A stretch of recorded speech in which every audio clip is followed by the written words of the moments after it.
আসসালামু আলাইকুম এভরিওয়ান, আমি Asad from Android lecture BD. Viewers, আপনাদের ভিতরে যারা একাদশ শ্রেণীতে ভর্তি হওয়ার জন্য অনলাইনে কলেজ চয়েস দিচ্ছেন বা দিবেন ভাবছেন, তারা অনেকেই আমাকে মেসেজ করতেছেন কয়েকটি বিষয় জানার জন্য।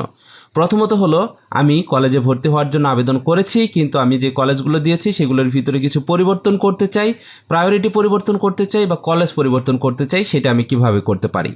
সেকেন্ড যে প্রশ্নটা আপনারা করতেছেন সেটা হলো কিভাবে সঠিক নিয়মে আবেদন করলে আমি 100% কলেজে চান্স পাবই, এই বিষয়টাও আপনারা জানতে চেয়েছেন।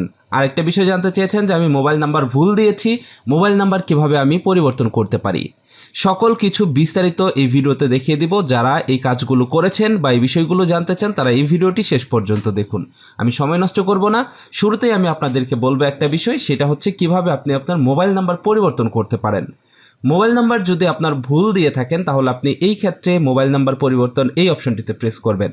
এবার এইখানে এসে আপনার এসএসসি রুল নাম্বারটি দিবেন, রেজিস্ট্রেশন নাম্বারটি দিবেন, তারপরে এইখানে আপনার এসএসসির যে বোর্ড রয়েছে সে বোর্ডটি দিবেন, পাসিং ইয়ার দিবেন এবং এইখানে আপনার মায়ের নাম দিবেন যেভাবে আপনার মার্কশিটের ভিতরে রয়েছে।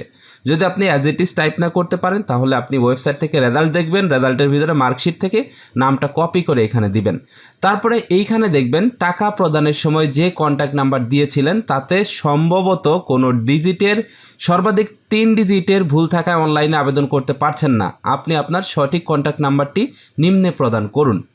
এইখানে আপনি যদি এমন থাকে যে আপনার নাম্বারটি রয়েছে, আপনার নাম্বারটির ভিতরে আপনি 2 সংখ্যা বা 3 সংখ্যা আপনি ভুল দিয়েছেন, তার মানে হচ্ছে আপনার নাম্বারটি টাইপ করার সময় 2-3 সংখ্যা ভুল হয়েছে, সেই ক্ষেত্রে আপনাকে এখানে জাস্ট সঠিক নাম্বারটি টাইপ করলে পরেই হয়ে যাচ্ছে।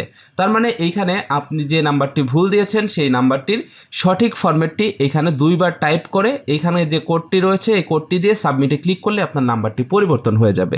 এটা হলো আপনার নাম্বারের ভুল হওয়ার ক্ষেত্রে। আর যদি আপনি সম্পূর্ণ নাম্বারই ভুল দেন, টোটালি মানে 3 ডিজিটের উপরে পুরো নাম্বারটিই চেঞ্জ, সেই ক্ষেত্রে কিন্তু আপনাকে হেল্পলাইনে কল করতে হবে। আর হেল্পলাইনের নাম্বারটি কিন্তু এইখানে রয়েছে, আপনার নিজের বোর্ডের যে নাম্বার রয়েছে সেই বোর্ডের নাম্বারে আপনি কল করে তাদের সাথে কথা বলতে পারেন। কয়েকবার ফোন দিতে হবে, কেননা অনেক ব্যস্ত থাকে, লাইনটা এঙ্গেজ থাকে, সেক্ষেত্রে বারবার ট্রাই করে আপনাকে তাদের সাথে কন্ট্যাক্ট করতে হবে। এটা হলো মোবাইল নাম্বার পরিবর্তন করার প্রসেস। সিকিউরিটি পুনরুদ্ধার, অনেকেই আছে যে সিকিউরিটি কোড হারিয়ে ফেলবেন বা সিকিউরিটি কোড হারিয়ে যায়, সেই ক্ষেত্রে আপনি এখানে ক্লিক করবেন। সেম একইভাবে SSC rule number, registration number, board, mother's name, এই ক্ষেত্রে আপনার ট্রানজ্যাকশন আইডিটি লাগবে। আপনি যে টাকা জমা দিয়েছেন, টাকা জমা দেওয়ার পরে কিন্তু আপনাকে একটা ট্রানজ্যাকশন আইডি দেওয়া হয়েছিল, সেই ট্রানজ্যাকশন আইডি কন্ট্যাক্ট নাম্বার দিয়ে আপনি এইখানকার এই কোডটি দিয়ে সাবমিট করলেই আপনার নাম্বারে আপনি পুনরায় সিকিউরিটি কোডটি পেয়ে যাবেন। তবে এই ক্ষেত্রে মনে রাখবেন আপনি শুধুমাত্র একবার এখান থেকে সিকিউরিটি কোডটি পুনরুদ্ধার করতে পারবেন। এবার আসা যাক যে কিভাবে আপনি আবেদন করলে আপনি 100% কলেজে চান্স পাবেন। সাপোজ ধরুন আপনার রেজাল্ট ভালো আছে, আপনি জানেন যে এখানে আবেদন করার জন্য সর্বনিম্ন 5টা কলেজ চয়েস দিতে হয়। আপনি চেষ্টা করবেন 5-এর অধিক কলেজ এখানে চয়েস দেওয়ার জন্য, তার মানে 10টা কলেজ আপনি মিনিমাম এখানে চয়েস দেওয়ার চেষ্টা করবেন।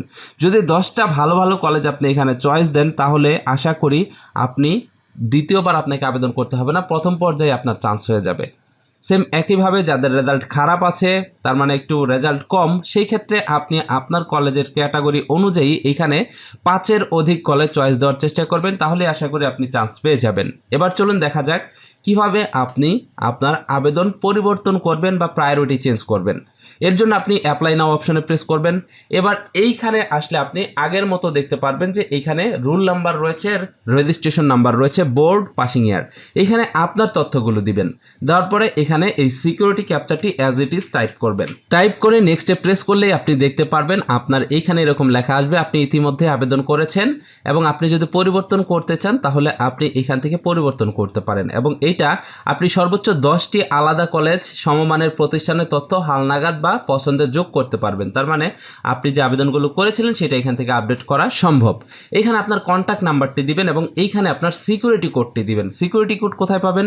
আপনি যখন আবেদনটি সাবমিট করেছেন তার পরপরই আপনার মোবাইল নাম্বারের ভিতরে একটা সিকিউরিটি কোড গিয়েছে, সেই সিকিউরিটি কোডটি এইখানে দিতে হবে এবং এইখানে আপনার মোবাইল নাম্বারটি দিয়ে আপডেট অ্যাপ্লিকেশনে প্রেস করতে হবে। আপডেটে প্রেস করলে দেখতে পারবেন আপনার সামনে এরকম ইন্টারফেস চলে আসবে। এখানে আপনার নাম, ঠিকানা, আপনার বাবার নাম এগুলো চলে আসবে, সকল ডিটেলস। আপনি জাস্ট নেক্সটে প্রেস করবেন। করবেন।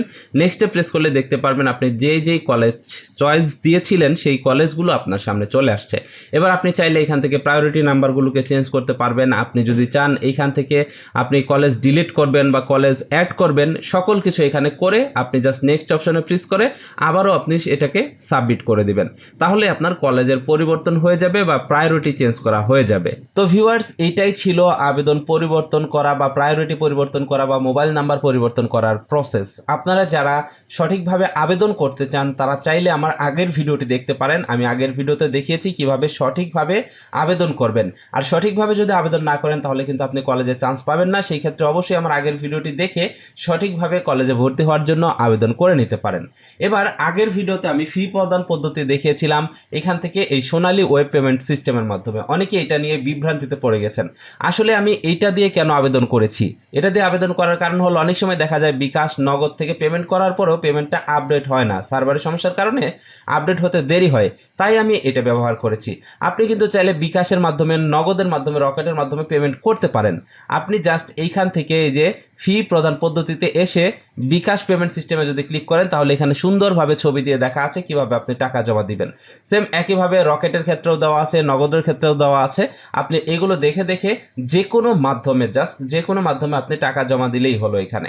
তো ভিউয়ার্স, এটাই ছিল আজকের ভিডিওটি কেমন লাগলো অবশ্যই ভিডিওটিতে কমেন্ট করে জানাবেন। এবং এই ভিডিওটি যদি আপনার কাছে গুরুত্বপূর্ণ মনে হয় তাহলে আপনার বন্ধু বান্ধব বা আপনার পরিবার বা আত্মীয় স্বজনদের জন্য ভিডিওটি শেয়ার করুন, তার কারণ তারাও জানতে পারবে আপনার শেয়ারের কারণে।